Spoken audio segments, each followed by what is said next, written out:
cheering on each other, cheering on the audience for being here. It is a big love fest. I want to start by embarrassing all of you for a second and sharing with all of you the many accolades and honors this film has already picked up, including some today. From Film Independent Spirit Awards, nominations for Best Feature, Best Director, Best Lead Actor, right here. From the British Independent Film Awards, 7 wins, the most of any movie. For Film, Director, and Screenplay for Andrew Haigh, Supporting Actor. Cinematography, editing, and music supervision. By the way, the entire cast was nominated. Santa Barbara International Film Festival. This guy right here is getting the Virtuoso Award. Surprise! Four nominations from the Gotham Awards, and just today from the LA Film Critics Association, Best Screenplay winner, Best Lead runner-up, and Best Editing runner-up. So congratulations to you. Congratulations.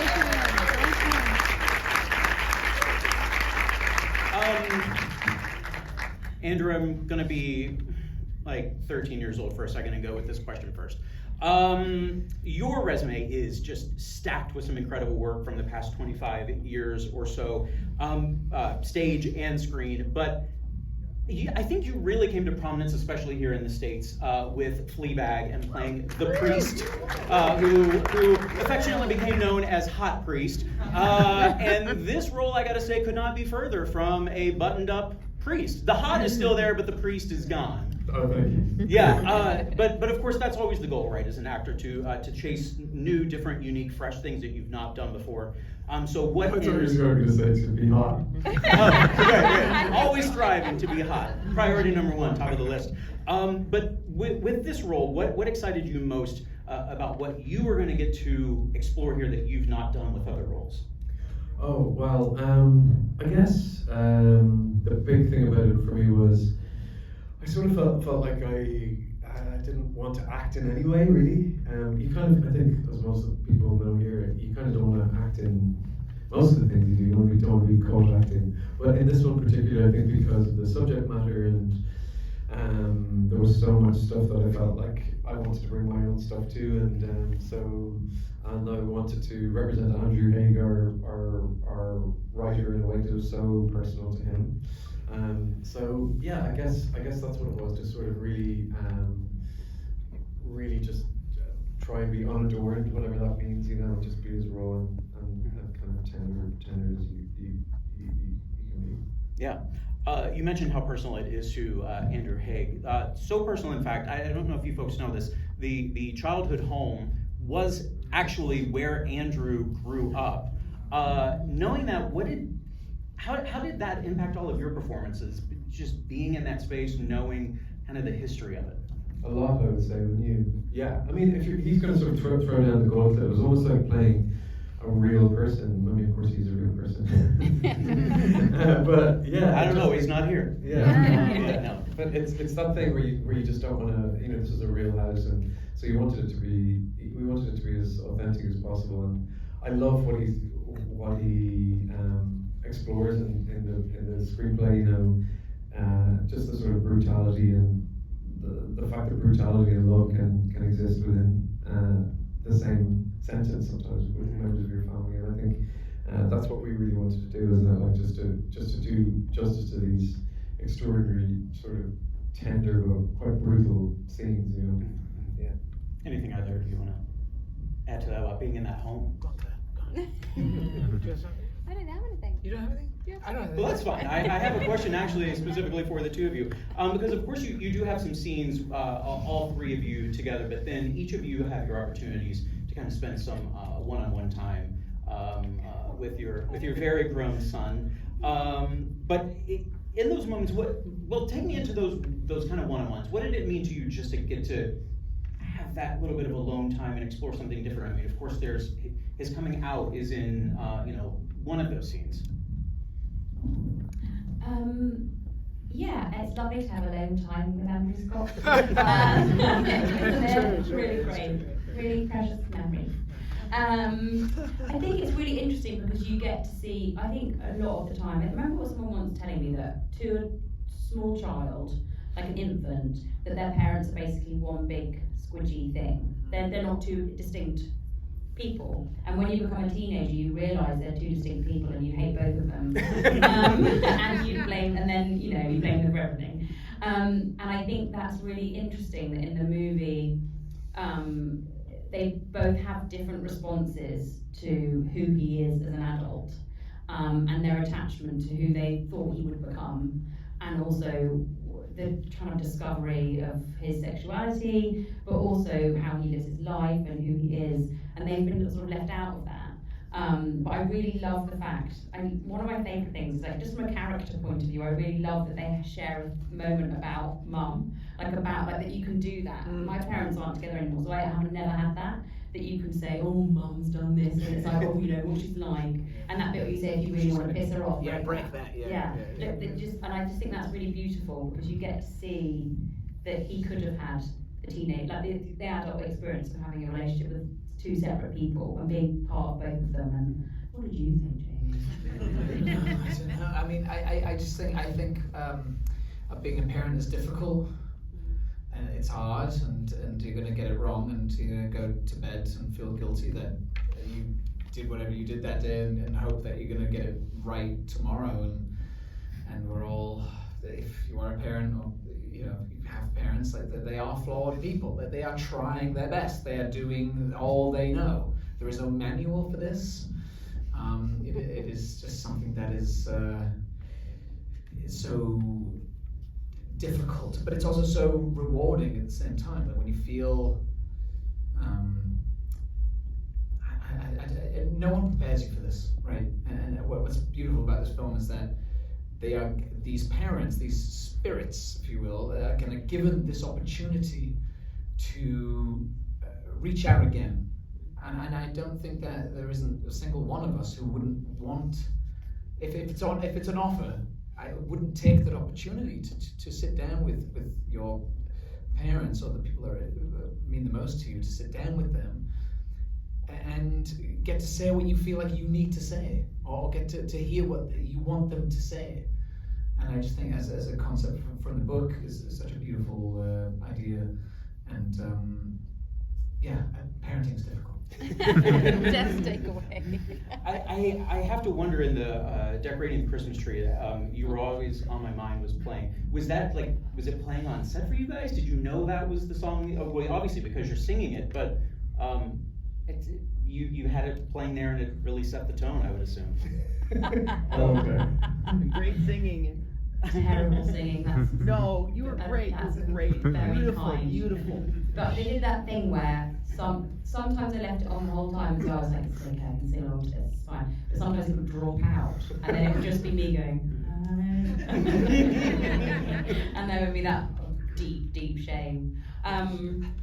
Yeah, I mean, I was quite uncomfortable. It's so extraordinary to me that you're uncomfortable with that, because I think it's such a beautiful moment.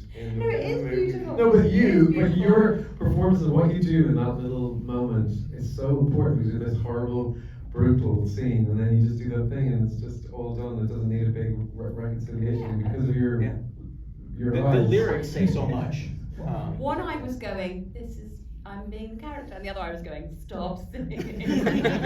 What are you doing? Different sides of the brain. We're at a different conversation. I mean, that scene also, just the being in bed, that scene, and it was a long take. I'm trying to think. I think I recall Andrew Haig telling me it was also one of those because of it was being shot on film, so you kind of had to get the timing just right for it, and so you didn't run out of film. Yeah, that's exactly right. We were sort of hysterical because it was Paul's first day, and Jamie had to jump, sort of.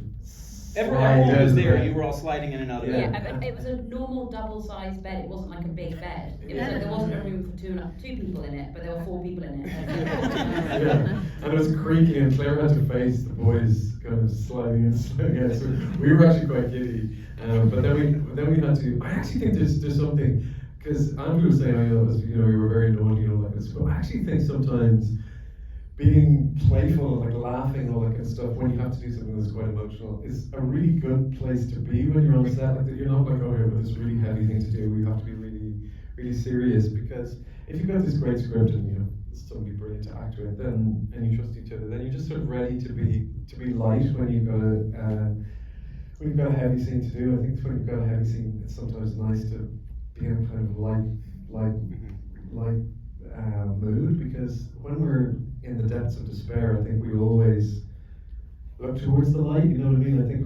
I think this was really beautiful about the film, the hope of it. When you know, human beings are like that. When you get diagnosed with an illness, you go, oh well, it was, you know, we got caught it on time, or people are always looking for the positive, and I don't know, there's something about the fact that was so almost fun to shoot. Yeah, silly. It was very, very silly. Yeah. But you got what you needed. That scene's incredible. Yeah, it's a beautiful knockout. Really, Yeah. really great. You mentioned, I think you said that was Paul Messel's first day, which, by the way, he unfortunately can't be here because he's just filming a little thing, Gladiator 2.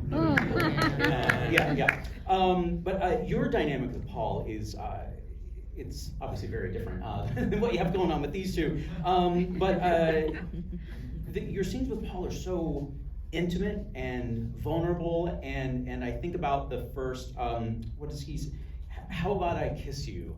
And you say, all right, and then it's just so wonderfully awkward in that moment.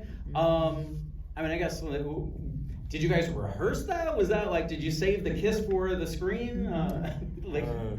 Hold all of the, let's save that for action. A little bit. You know, when we say that we didn't know each other very, very well at that stage, but we sure know each other now.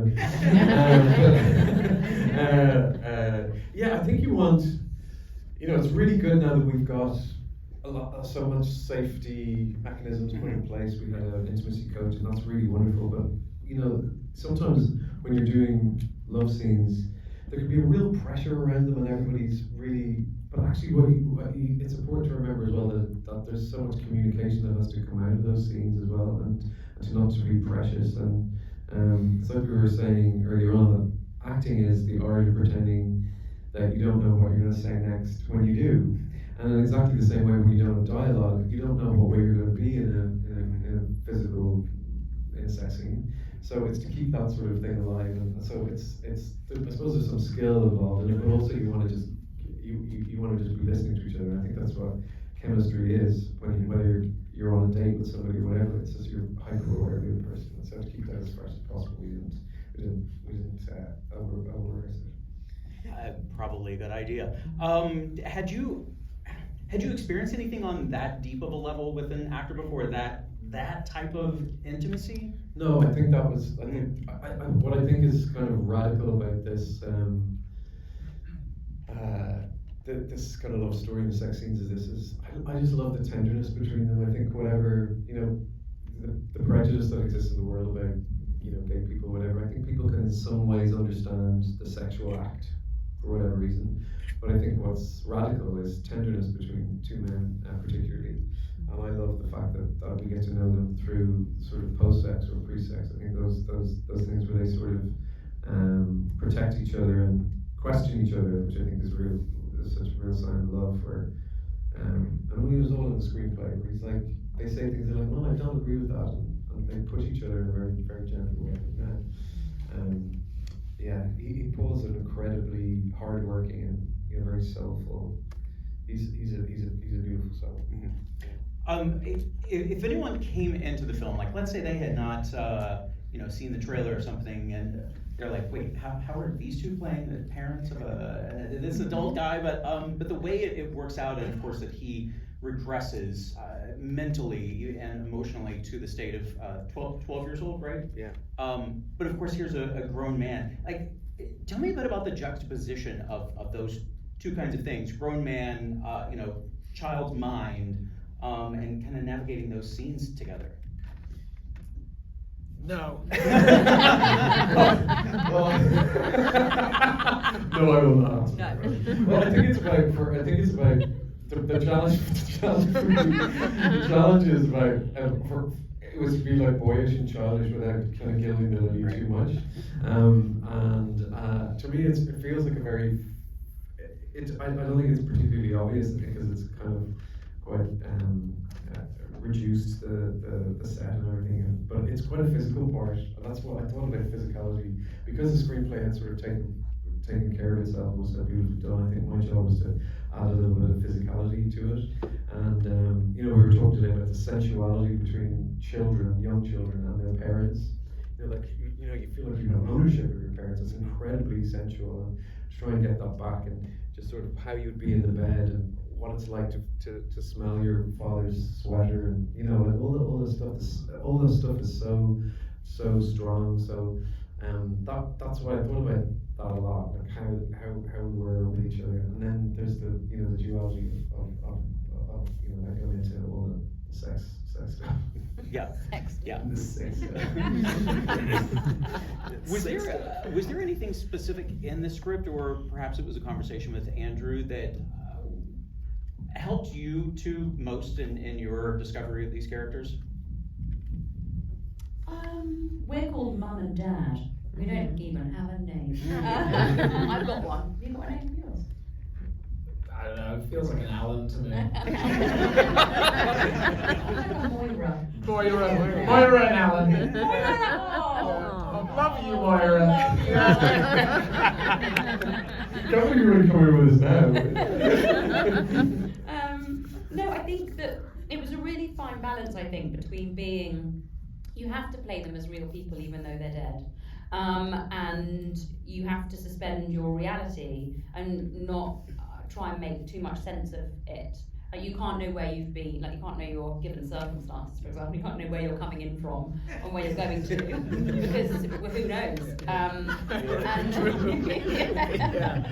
Avoid space and Don't time. talk about it. Yeah, don't mention it. And I think that one of my favourite bits of their relationship is towards the end of the film, where one of them wants to know how it happened, was it quick, and the other one doesn't. And I think it's like a journey of discovery for these characters, of being in a situation they're not really aware that they're in, and they all discover what's happening as it's going, and no one's asking too many questions because no one wants it to end. And so it's a really fragile place to be. But also, I know that you had this conversation as well. It's about costume and hair and makeup, and we really wanted it to be that we were the crystallized memory version of his parents. So I wear, I don't know whether you noticed, a very lovely tracksuit that's a teal colour, and it's like that thing of like, I've got memories of particular like tights and jumpers that my mum wore in the 80s that are just so, and I can remember her perfume and all of those things, and so our job was to sort of be that version, but the maturing of his understanding of who his parents were is that he never had that. Adam never had that. He never had the adolescence. He never had. So he sort of has that in, rapid form in the film. What about you, Jamie? Say that so many times. We've got so many of these to do. I know, you And keep throwing it to me. James. No, I don't know. I mean, in terms of like them being kind of spectres, right? I think Andrew Haig was just he's clearly disinterested in that stuff. He's clearly disinterested in the rules of it. I think that the objective for us as actors, I think the thing that was maybe spoken of, I don't know, I mean, the thing is that it's so personal to Andrew Haig, we're shooting it in his fucking house. But the brilliance of Andrew Haig is that he's not burdening us with that fact that we are playing versions of his parents. So as a director to his actors, he's not going like, this is important to me because it's my life and this is my bed that you're rolling out of. Like, he's not bringing any of that, and he's also aware that we as actors are going to be bringing something of ourselves to this, right? And he's written something so eloquent and so brilliantly observed that I think, if anything, the worry was, am I going to burden this stuff with my own bullshit, my own sense of I'm a father of 3 kids, and I don't have a dad, and now I'm doing this scene with a son where he says I'm sorry. That's the only fucking thing I ever wanted. So like, I don't want to fuck it up by bringing so much of myself to it. So his only note was really reach out to Andrew Scott with love. That's it. That's all you need to do. And the brilliance of the gift that me and Claire were given is that we have a fantastic scene partner who was, as you're mentioning, all these physicalities, these behaviours of this man who was trapped, who's so desperate to kind of break out from this sense of being trapped, that he, and all the physicality that Andrew's mentioned, that really does kind of catch you off guard. as a parent, because these kids do these things. Like my daughter said something today, and there's ruined my day in a way. She said to me, "I didn't mean to be cruel," and I was like, "No, you weren't. I was just kind of disinterested in what you were doing." Genuinely. But like, but that happens also. So when you reach out to me and you kind of like put your hand on my, you know, because you don't want to hear the thing I'm about to say. Yeah. It's just so crushing what these kids can do for you. That all we needed to do was just to be there for him and give him that space and allow him to be accepted, and allow him to be understood and be listened to. And I think that's a good lesson for if any of you have kids. That's a great lesson for all of us, including myself, which I didn't do today. Do you have a parenting advice column? No, but I should. No, I know. I fuck it up every week. I'm fucking up every day. Let's get that started. Get that We're all going. doing it. Yeah. All right. I have to say, on the second viewing, picked up plenty of things. First time I watched this, I did not pick up on the twist until you were going up the elevator and it just came over me. I was like, oh shit, he's dead. Were all of you picking up on it way sooner than that, or did it take longer? Who took longer? Oh, okay. All right. I'm not alone. Did Andrew tell you in advance, or did he just let you have the script and discover it on your own? Yeah, you just read it regularly like the script. But I think the thing that's kind of, I think that's why it's so skillfully maneuvered. To me, it reminds me so much of a dream. When you wake up from a dream, and you wake up and you can be absolutely desolate, or you can be full of fury, or you can wake up feeling lustful, or whatever it is that you wake up from a dream, and it's so potent. You're not really thinking about the logic and the plot of the dream, and I think what Andrew sort of skillfully does and wants people to direct people towards is a sort of less of an interest in, oh my God, was it this? Because I think there can be within this room a whole range of different reactions to what might be. Are they all dead? I've heard so many different responses to it, and so I think the most important thing, and I think the thing that the film has in spades, is a real gut punch to our emotions, and that's an extraordinary thing to sort of achieve. So the twist of it, you know, is like there isn't one right answer. He's really interested in kind of asking the questions, but the feeling of it is the thing that I hope people take away from it. Well, speaking of feelings, you guys have, I think even certainly this weekend, gotten to experience the film and speak with a handful of audiences. Is there a particular reaction, a story someone has shared with you that kind of like you kind of can't forget about? So many, yeah. I think that's what's so wonderful about it, is that there's so many different moments where people are very upset. And they say, "Oh, that bit where you," and it's always very different moments within the film. And people talk about, of course, their parents, and not just their parents, but people that are just not in their lives anymore. And that sort of, I always think it's a theatrical idea, the idea that an audacious idea. It's a very simple one. Bring back, talk to somebody that is not in your life anymore. That's what grief is. I don't think it has to be a dead person, like an ex-relationship, whatever. But I think that's why it touches people in a way that it does. That you think, I think it's so specific to Andrew's life, and its generosity and its specificity makes it so universal that people are allowed to think very, very potently about their own experience. And so, yeah, I've heard incredible things. Have you guys heard? Yeah, really amazing, beautiful stuff. Yeah. No, I had a journalist cry today, which, you know. Well, I was going to tell you guys when we were saying out there, I'm glad I stepped off in the last 30 minutes because I didn't want to be a mess in here. It gets you. Yeah, I think it is that thing that, the more specific something is, or the more personal that it is. Like, I think if we didn't have filmmakers like Andrew who wanted to shoot in their own house and lay themselves bare, basically, you know, I love films that are about escapism and, you know, the fantasy and, you know, like Star Wars and things like that are so far removed from necessarily the human experience. But if we didn't have people who were genuinely making things that were so heartfelt and so, like, and you, Andrew, as well, like also willing to step into that place where you are required to do that as an actor, then we wouldn't have any release as a race of people, like, because we don't, so often we go through our lives trying not to feel anything. And I think films, you can't, and theatre, and you can't underestimate the power of someone doing the feeling for you and making you feel safe enough to just have a good old cry and remember things that you've forgotten. And I just, it's great to be part of something that genuinely people feel safe enough to be upset about bad things happening to them. No, I mean, I've heard from the people that I've kind of forgotten about, that I either work with or have these things in your inbox where suddenly I've forgotten about them and it reminded me that we worked together and said, my father died before I came out to him, or so that scene with you and Andrew, like, is so much more monumental than we could have ever really understood when we sat down to do it. But that's why we do this.